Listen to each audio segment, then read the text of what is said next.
Hello दोस्तों, कैसे हैं आप। मेरा नाम शालिनी है और मैं जयपुर की रहने वाली हूँ। मेरी शादी 2021 में हुई थी, लेकिन दुर्भाग्यवश मेरे पति की शादी के 1 साल बाद ही मृत्यु हो गई थी। यह मेरे लिए बहुत बड़ा विपद का समय था और मैं बहुत अकेली और परेशान रहने लगी थी। हालांकि मुझे हमेशा से कहा जाता था कि मैं बेहद खूबसूरत हूँ और इस एरिया में मुझसे सुंदर कोई नहीं था। जब भी मैं बाहर निकलती, लोग मुझे बहुत ही गंदी नज़र से देखते और अपने दांत पीसते। मेरे पति के 2 बड़े भाई हैं, महेश और देवेश। देवेश सबसे बड़ा है और महेश छोटा है। मेरी एक ननद भी है जिसका नाम दीपिका है और वह अभी सिर्फ 8 साल की है। एक दिन जब मैं बाथरूम में नहा रही थी, मैंने महसूस किया कि कोई मुझे देख रहा है।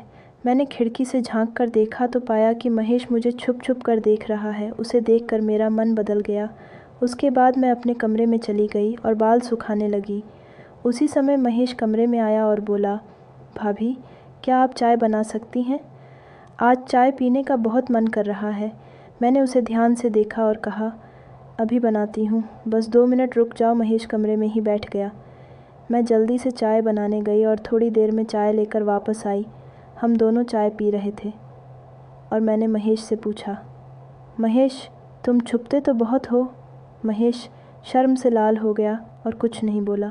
मैंने हंसते हुए कहा, शर्माओ मत, मैंने तुम्हें देखा है, अब छिपने की कोई ज़रूरत नहीं है। तुम्हें वह सब मिलेगा जिसके तुम हकदार हो। यह सुनकर महेश की आंखों में चमक आ गई, लेकिन वह कुछ नहीं बोला। मैंने उससे कहा, शाम को देखेंगे कि क्या होता है। शाम हो गई और हम सब ने खाना खाया। सभी अपने अपने कमरों में सोने चले गए, लेकिन मुझे नींद नहीं आ रही थी। महेश भी बाहर बेड पर लेटा हुआ था और उसे भी नींद नहीं आ रही थी। मैं अपने कमरे से धीरे धीरे उठी और महेश को बुलाया। वह मेरे कमरे में आया और हम दोनों बेड पर लेट गए। मैंने हंसते हुए पूछा, तो जनाब, क्या हाल है? महेश ने जवाब दिया, भाभी, नींद नहीं आ रही थी। मैंने कहा, चलो आज कुछ करते हैं। महेश डरते हुए बोला, अगर किसी ने देख लिया तो बड़ी मुश्किल हो जाएगी। मैंने कहा, कुछ नहीं होगा, तुम बस करो महेश। महेश ने हिम्मत जुटाई और फिर उसने वह सब किया। उस रात उसने 2 बार वह सब किया और बहुत खुश हो गया। यह सब अब हमारी रोज़ की आदत बन गई थी। हम हर रात वह सब करते थे और बहुत खुश रहते थे। एक दिन रात में हम वही सब कर रहे थे कि अचानक देवेश ने हमें देख लिया। उसने ज़ोर से कहा, अब मैं मम्मी पापा को सब बता दूंगा। ये सुनकर हमारे होश उड़ गए। मैंने देवेश को बुलाया और कहा, सुनो तो सही। देवेश पहले तो नहीं माना, लेकिन फिर धीरे धीरे वह पास आ गया। मैंने उसे कहा, किसी से कहना मत, वरना बहुत बड़ी मुश्किल खड़ी हो जाएगी। देवेश ने कुछ नहीं कहा, लेकिन उसके मन में भी वही सब करने का ख्याल था। मैंने कहा, तुम भी आ जाओ, तुम भी अपना मन खुश कर लो।